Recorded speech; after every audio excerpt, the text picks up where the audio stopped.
Free will or be controlled? The Tower of Babel wasn't just a physical building. It was humanity's first attempt at a space program, and God hit the reset button. Are we doing the exact same thing today? Before the flood, God allowed free will to go unchecked to show what happens when Satan has direct contact with humans. It only took 1,656 years for the population to become so out of control that God had to destroy it. People of that era had free will, but that doesn't mean that they weren't manipulated. Satan is no longer permitted to have direct contact with individuals unless invited by them. Free will is something people have died defending, yet our free will in the world is controlled and limited. Why is that? Because Satan is still in control of this world behind the scenes.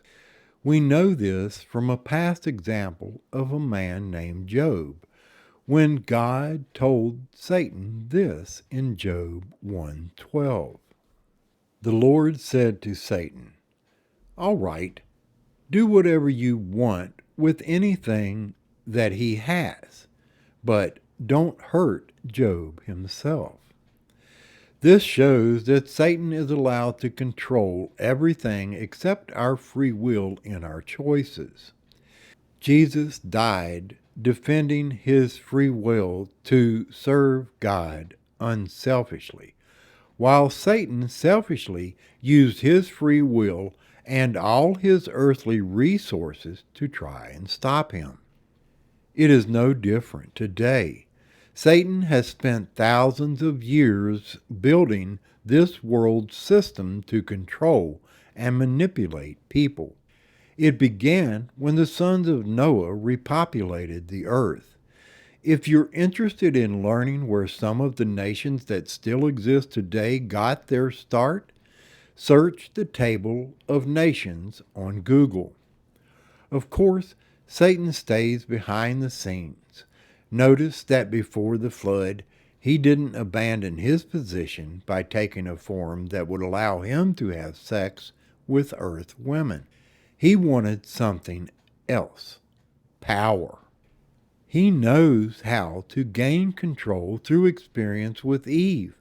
All he has to do is appeal to a person's self-desire, to do what they want.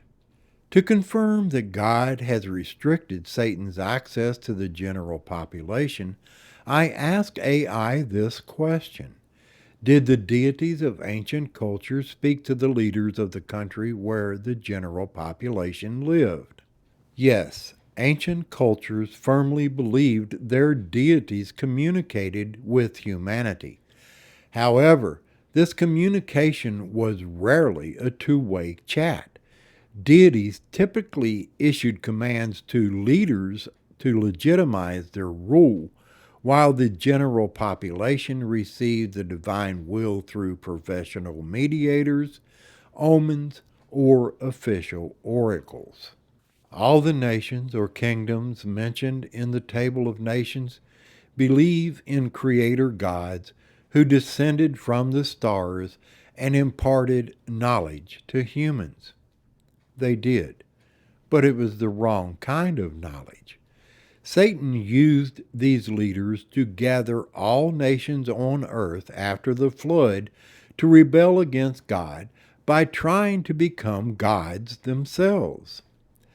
They showed their arrogance by trying to build a tower that would reach into the heavens, known as Babel.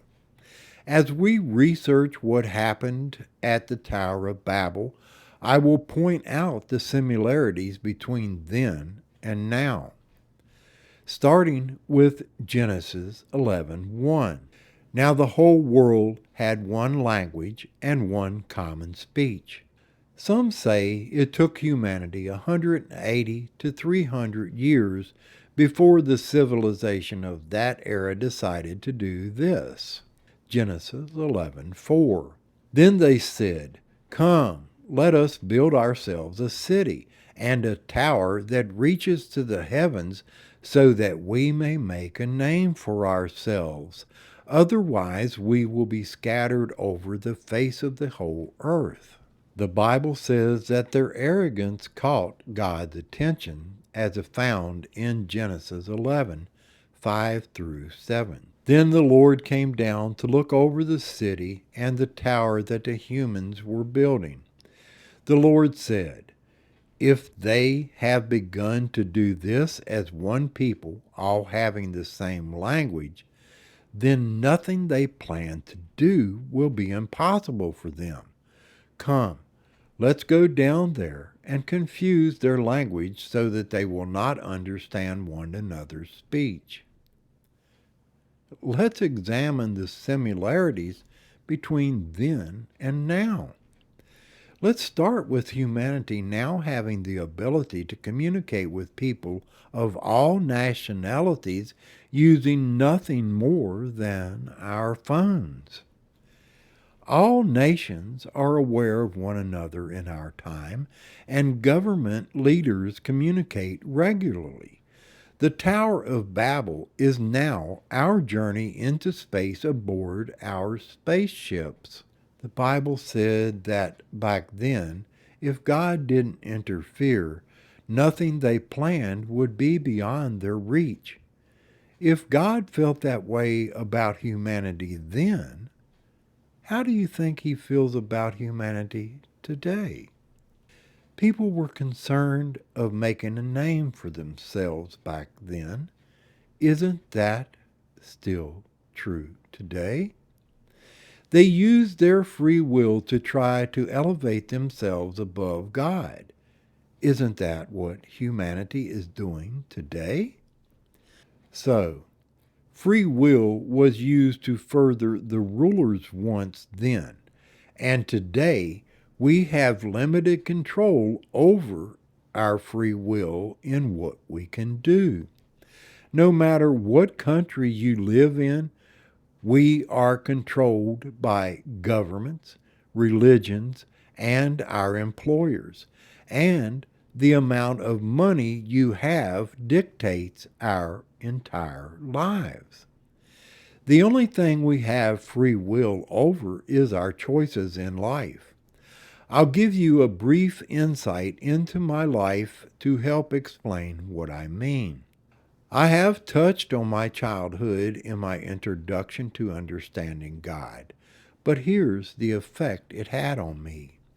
My parents, being total opposites, gave me two perspectives.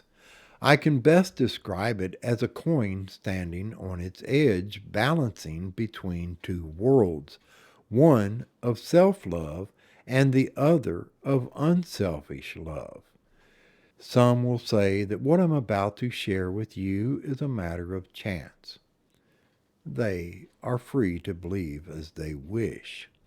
I also believe our Father wants us to learn through experience rather than to order us around. My learning has been shaped by both emotion and reason.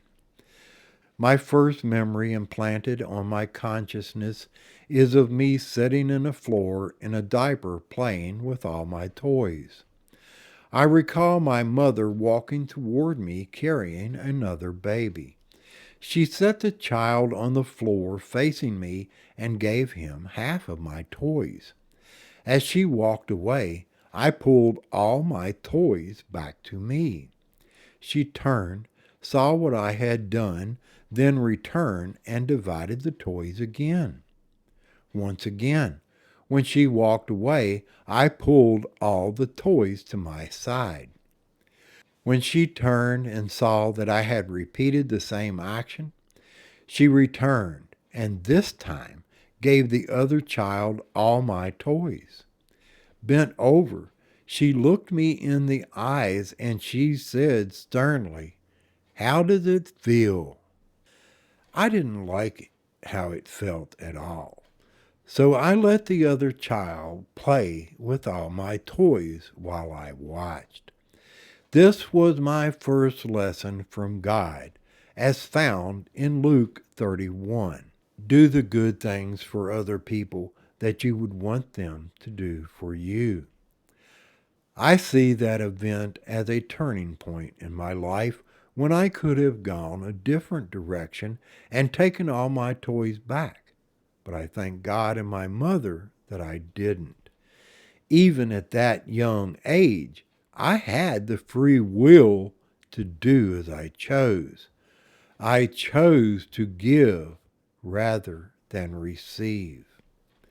Growing up, I watched as a selfish person controlled our lives in every way. Never what we wanted, but what he wanted. I began to notice this give rather than receive attitude was not the prevailing one among people.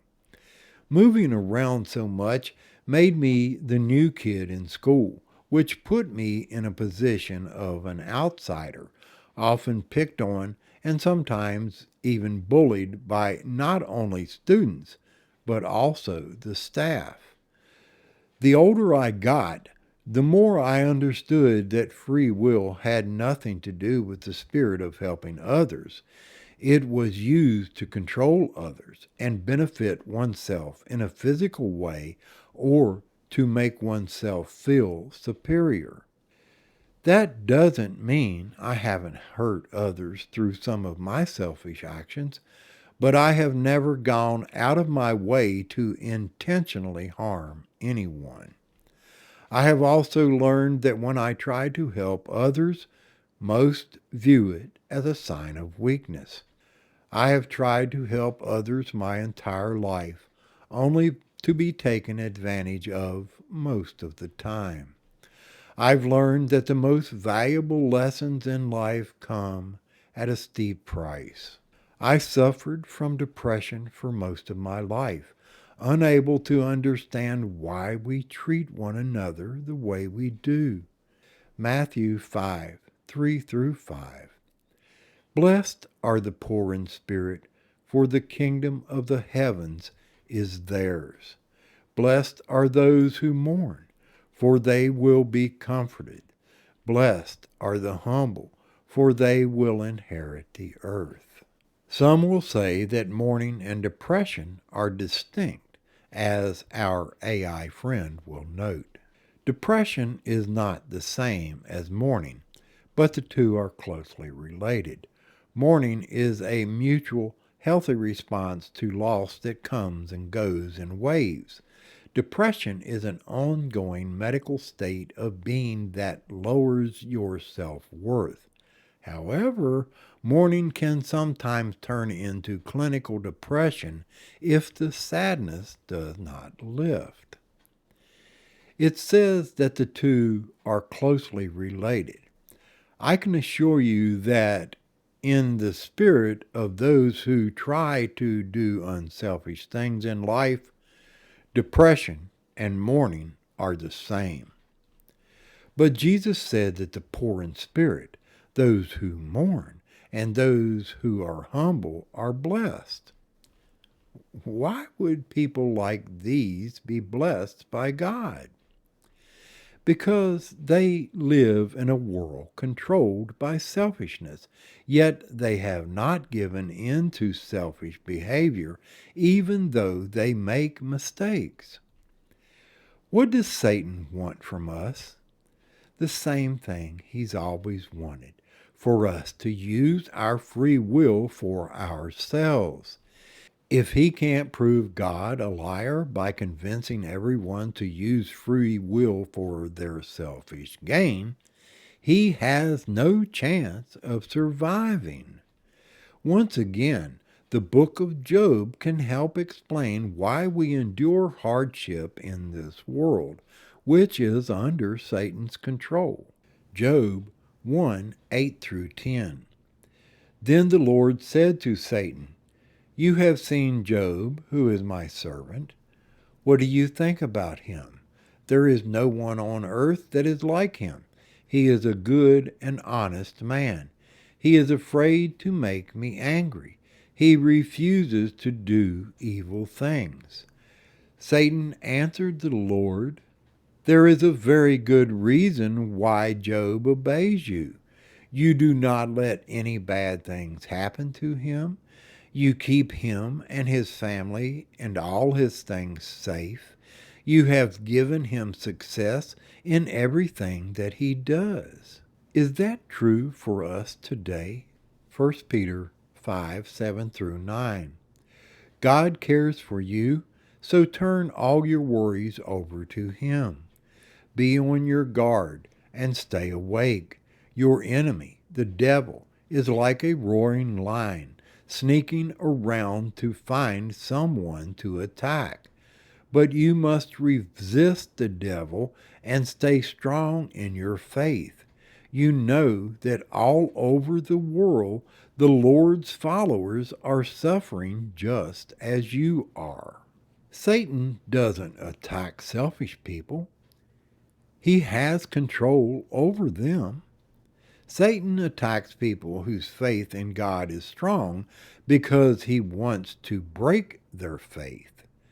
This world may control what I can do in my physical life, but I still have control over the spirit of my free will, which I can use to help others. As we proceed, we'll be looking at how people in the Bible have shown us examples of how God builds our faith in Him.